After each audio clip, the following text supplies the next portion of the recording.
Bismillah ar-Rahman ar-Rahim. Alhamdulillah wa salatu wa salam ala nabiyyina Muhammad wa ala alihi wa sahbihi wa sallam. Amma ba'd. Ahabati fillah. Continuing our study of Tafseer, Juz Amma, the Tafseer of Imam As-Sa'di, rahmatullahi alayhi, rahmatin wasi'a. We reached Surah Takathur. And this is the surah of the piling up, meaning the piling up of wealth. And this surah is another Meccan surah that was revealed in Mecca. And the way that we'll go about studying this surah is that we'll read the Quran and read the English translation, and then go on to the commentary of Imam As-Sa'di. And may Allah subhanahu wa ta'ala bless us all with tawfiq. أعوذ بالله من الشيطان الرجيم. بسم الله الرحمن الرحيم.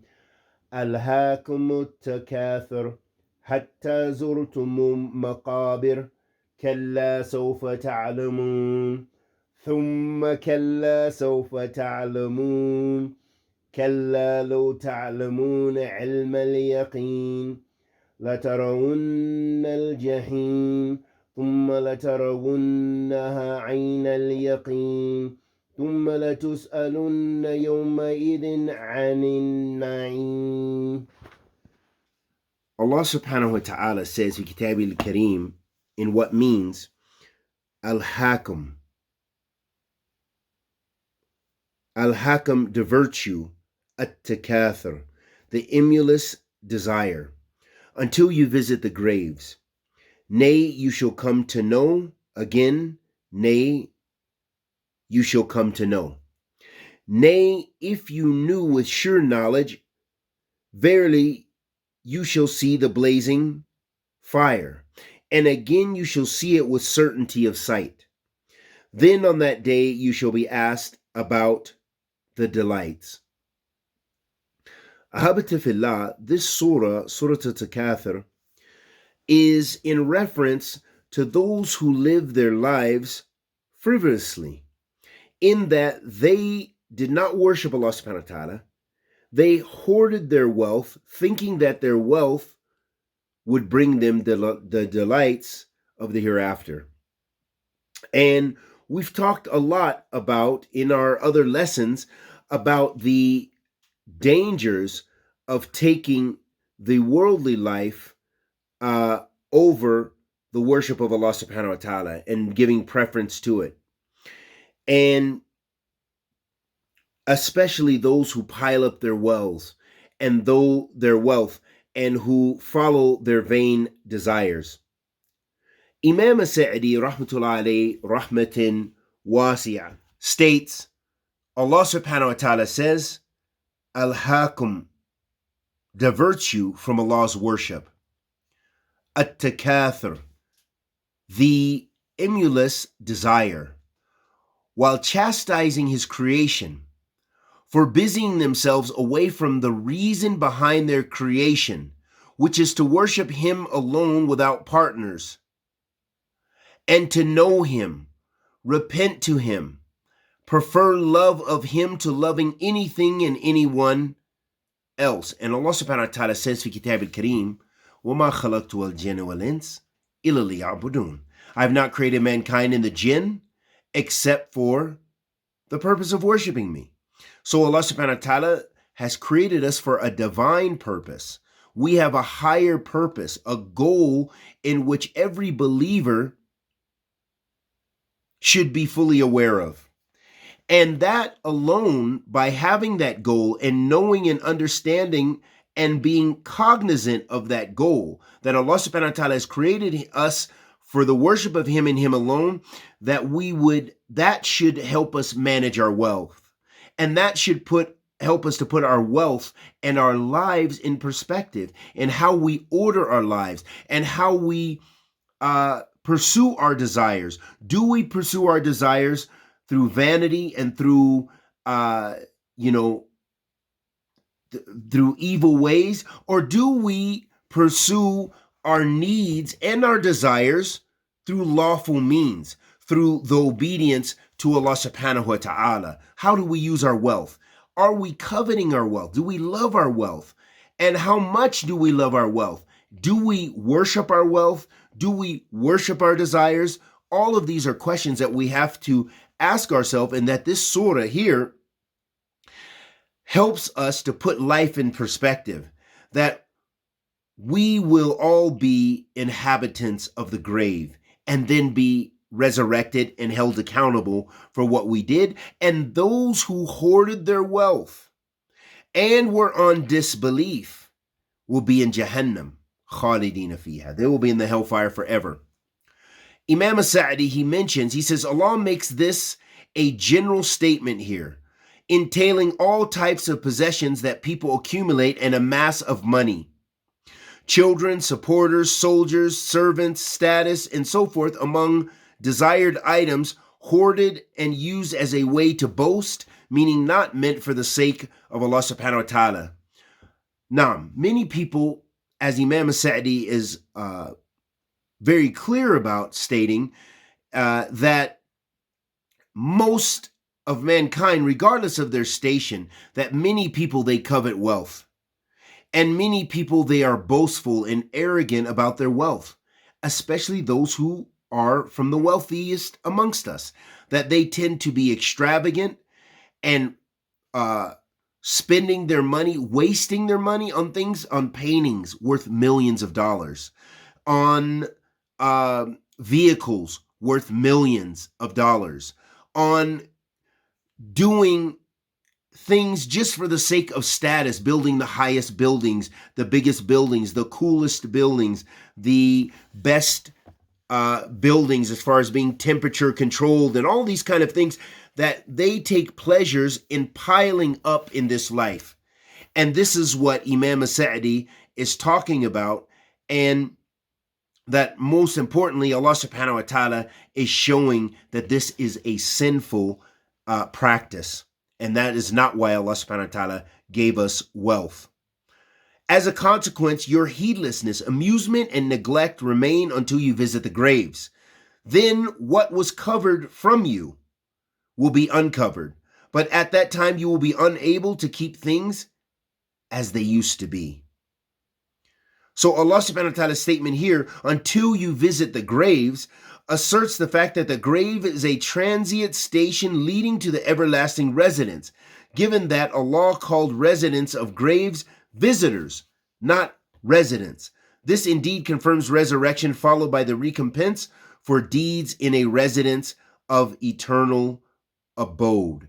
So here Imam Sa'di is explaining that that verse is not talking about just someone who is a visitor of the graves, meaning that they are going for a visit to see, to visit their loved ones and pay their respects, but rather this is about those people who life has caught up with them, meaning their life is over, and now they're being placed in the graves. It is too late for them to do good deeds and turn back the clock and change the result of what they earned.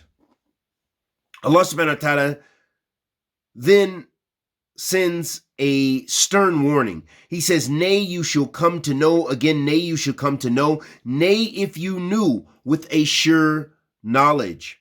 This means if you, humankind, but knew with certainty that reaches hearts what is ahead for you, then piling up worldly things would not have occupied your time. Instead, you would have rushed to perform righteous good deeds. However, lack of sound knowledge led you to this fate. So here Imam Sa'di is pointing out the fact that it is too late. When you are being put in the grave, all of the wealth that you had, all of the libraries that you owned, all of the vehicles that you possessed, all of the pleasures of the dunya that you attempted to acquire and you chased and you coveted and you boasted about, none of it's going to avail you. None of it will avail you because now you are in the grave. And as we mentioned before in the hadith of the Prophet ﷺ, in which he said, إِذَا مَاتَ الْمَرْءُ انقطع عمله إلا من ثلاث. That when a person dies, his deeds cease except three. الصدقة جارية, العلم ينتفع به, وولد صالح يدعو له. رواه Muslim. The Prophet ﷺ said, so when a person dies, his deeds cease except three. And the first is sadaqah jariyah, the continual charity. And then secondly, knowledge that the people benefit from. And thirdly, a righteous child that supplicates on your behalf, supplicates for you when you're in the grave, asking forgiveness. Oh Allah, please forgive my mother, please forgive my father, things like this.